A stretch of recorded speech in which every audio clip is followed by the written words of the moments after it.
going to have a very successful meeting, I have no doubt. But he's a very tough negotiator.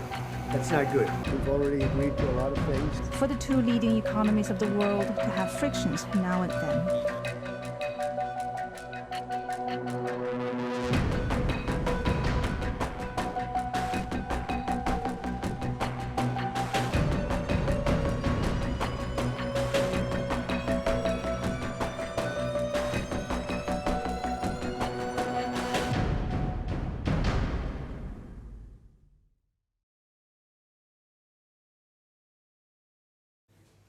It has finally happened. The Trump-Xi Jinping summit, the presidents of the US and China met this morning in South Korea. The meeting lasted an hour and 40 minutes. It was their first meeting in 6 years. Of course, the world was watching. The cameras, the handshakes, the expectation, the whole shebang. There was hope that the two leaders would make progress on trade, tech and military tensions.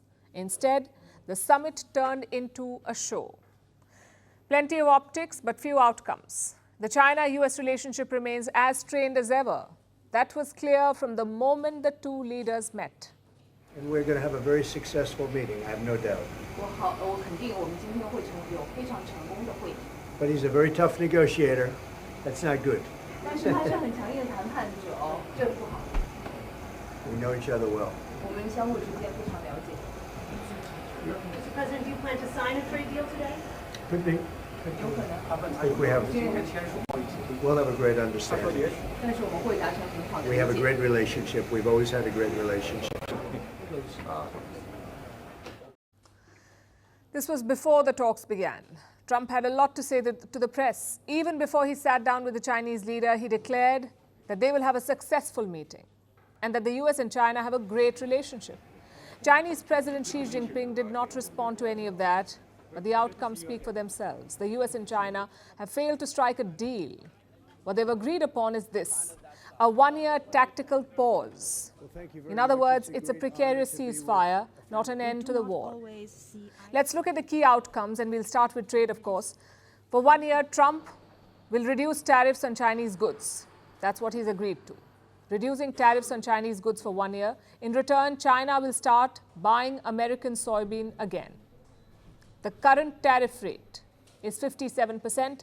The US is cutting it by a modest 10%, so the new rate will be 47%. Chinese exports to the United States will be taxed at 47%. As a gesture of goodwill, China placed an order for American soybeans just before the two leaders met. They bought 3 cargoes from the United States, and this was, like I said, just before the meeting between Xi and Trump. Remember, China is the biggest buyer of this American crop, but as trade tensions soared, China stopped buying. This was in the month of May. That's when they stopped. It was China's tit-for-tat response to Trump's tariffs. They stopped buying from the US and began importing from Brazil instead. This hurt American farmers. They are a key political constituency for President Trump. So now that China has resumed importing, the US farmers would be happy. That's the update on the trade front. No sweeping tariff cut. China gets a 10% relief for 1 year, and they start buying American soybean. That's trade.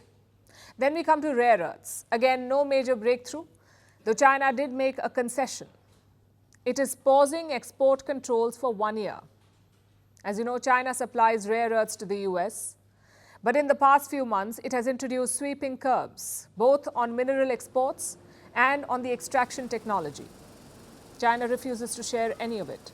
The first restrictions were announced in April this year. They are still in place. The second set of restrictions were announced this month. Those have been relaxed. So Beijing is being selective in easing pressure. But Trump is selling it as a big win. He says all roadblocks are gone. And, worldwide, this, I guess you could really say this was a worldwide situation, not just the U.S. situation. So we continue to produce the rare earths and buy the rare earths and everything else, when you see from other countries. But China is, that whole situation, that roadblock is gone now. There's no roadblock at all. Trump called it a win for both the US and the world, even though the matter is far from settled. China can easily turn up the pressure again. Next item on the agenda is the supply of semiconductors or chips. The leaders discussed that too. Again, no specifics. Will China buy chips from US companies like Nvidia? Will Trump lift restrictions on such purchases? There is no clarity. And from the looks of it, no breakthrough. NVIDIA is the leader, and I'll be speaking to Jensen from NVIDIA, but they're going to be discussing that with NVIDIA to see whether or not they can do. I said that's really between you and NVIDIA, but we're sort of the arbitrator or the referee. It's a little rough up here. The skies are a little rough. Then we come to the conflicts. Trump says Taiwan did not come up in the conversation. The Chinese statement does not mention it either. On Ukraine, Trump said, and I quote, "The war came up very strongly." Those were his words. The war came up very strongly, and Xi Jinping agreed to work together. That's what Trump has claimed. But he did not say how or when. China, too, did not share any specifics. Same with TikTok. China said it will work with the US to, quote-unquote, properly address it. But is there a deal in place on TikTok? China did not confirm that. So to sum it up, the US and China do not have an agreement. No document, no signature, no legally binding pacts, just pictures, handshakes, and understanding, and the promise to keep talking. Look at the Chinese statement after the meeting. The tone is cautious. No victory laps or bold headlines. They reported that President Xi called for more dialogue. In fact, he left the meeting venue without saying anything to Trump.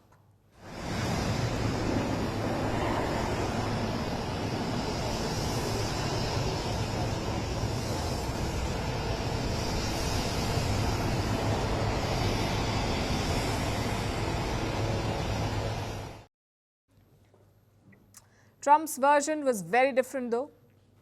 In his trademark style, he was quick to call it a win. He announced that he will be traveling to China soon and that the Chinese president, Xi Jinping, will pay a return visit. Hello, everybody. Mr. President. I thought it was an amazing meeting. He's a great leader of a very powerful, very strong country, China. And what can I say? We have, it was an outstanding group of decisions, I think, that was made. A lot of decisions were made, too. There wasn't too much left out there. I'll be going to China in April, and he'll be coming here sometime after that, whether it's in Florida, Palm Beach, or Washington, D.C.